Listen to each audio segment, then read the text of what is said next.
Hey, what's going on everybody? It's ETAPRIME back here again. Today we're going to be taking a look at one of the coolest controllers that I've seen in a very long time. Now these were announced a couple months ago. They're by PDP and they're from their REALMz line. This one just happens to be the Sonic Green Hill Zone version, and these are made specifically for the Nintendo Switch, but they also work for Android. I've already done some testing. I've got a wireless version here, but they also make a couple wired versions. But when I say this is one of the coolest controllers, I really do mean it. Basically, what we've got going on here is a diorama inside of this controller. Now, they're not coming in cheap at all. For the wireless version, over at my local Target, this was $59, so a $60 third-party controller for the Nintendo Switch does seem kinda on the high-end side there, if you ask me. USB Type-C cable, it's actually a Sonic blue color. I'm not sure if all of them ship with different color cables. I mean, that definitely doesn't justify the price here. But these were so interesting, I knew I had to at least get my hands on one of them. This thing looks great. It's definitely a smaller controller. A lot of these third-party Switch controllers are a bit smaller. Obviously rechargeable because we are working with the wireless version. Up to 40 hours of gameplay on a single charge. Non-linear triggers around back. Got a basic controller layout here with some extra switch buttons. Now, one thing that I didn't see in the manual that we will be testing by the end of the video is built-in motion controls. I'm not exactly sure if the REALMz series does support motion controls, but we will test it. And like I mentioned, they do make a couple different variants. So they've also got a Tails version. This is a wireless controller. I think this one also looks really cool. They've also got a Pikman version, and this is one I really want to get, but at my local Target, it wasn't in stock. And they also make a Knuckles version, but unfortunately this one is wired. At least at the time of making this video, they don't make a wireless version with Knuckles yet. Kinda hope they do down the road, but yeah, they've got a few to choose from, and you know, if this line takes off, there's so much that they could do with these. I definitely wanted to give you a closer look at this. We've got that 3D figurine of Sonic over here on the left-hand side. And I think they could have done a little more layering here just to kind of bring it to life a little more. But for what they've done, at least for the first editions, I do think it looks really awesome. Now, I'd actually like to see just an Xbox and a PlayStation version kind of like this with, you know, characters from those platforms in them. And again, you know, if these do well, there's definitely a chance that they could make more of these.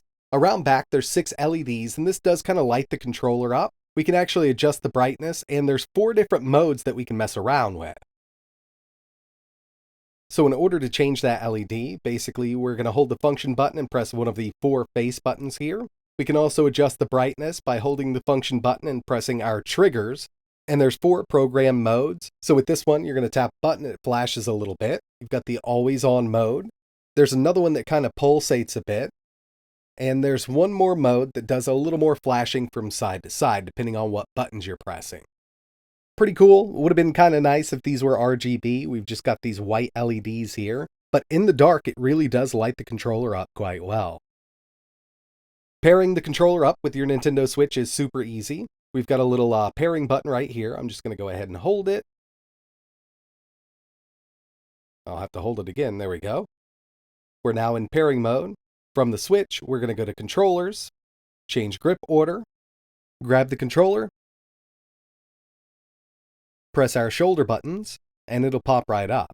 So we're now paired up, ready to go, and I can start playing any of these games. Now, one thing I was interested in was this D-pad. It does feel a little firmer than I like, so we're going to go with some Street Fighter real quick. It's not horrible. I could definitely get used to it, but it's a little more springier than I'd like it to be. It just kind of snaps right back, and it doesn't miss any inputs. It's just a little harder on the thumb than, you know, I'm used to. Of course, since we've got a Sonic-themed controller, I went with some Sonic 2. We could have done Sonic Mania, but I just went with the Genesis version of Sonic 2 here. And yeah, I mean, it feels right at home on the Switch. Not too bad. Pretty accurate inputs. It's definitely not going to be a competitive controller. You know, if you're into competitive fighting games or competitive games in general, I would definitely go with a wired controller every single time just to alleviate any kind of input latency. But you could definitely have some fun with this thing. And the last thing I wanted to find out is if this had motion controls built in. And unfortunately, I've tested a few different games. It does not. Now, even in the manual, it doesn't say anything about it, but I was kind of hoping that it was in here hidden. There's also no turbo functionality that I've seen so far, But if you do get your hands on one of these and you figure out a button combination to enable it, let me know in the comments below. Personally, this isn't a deal breaker for me because I don't use motion controls that much. I'd much rather just play normally with the controller, and it does work really well. So yeah, overall, really do like the look and feel of the controller. It would have been nice to have turbo functionality built in. Motion controls would be a plus for a lot of people, especially at that $60 price tag. But what we're kind of paying for here is the look. And you know, if you're not into it, then you're not into it.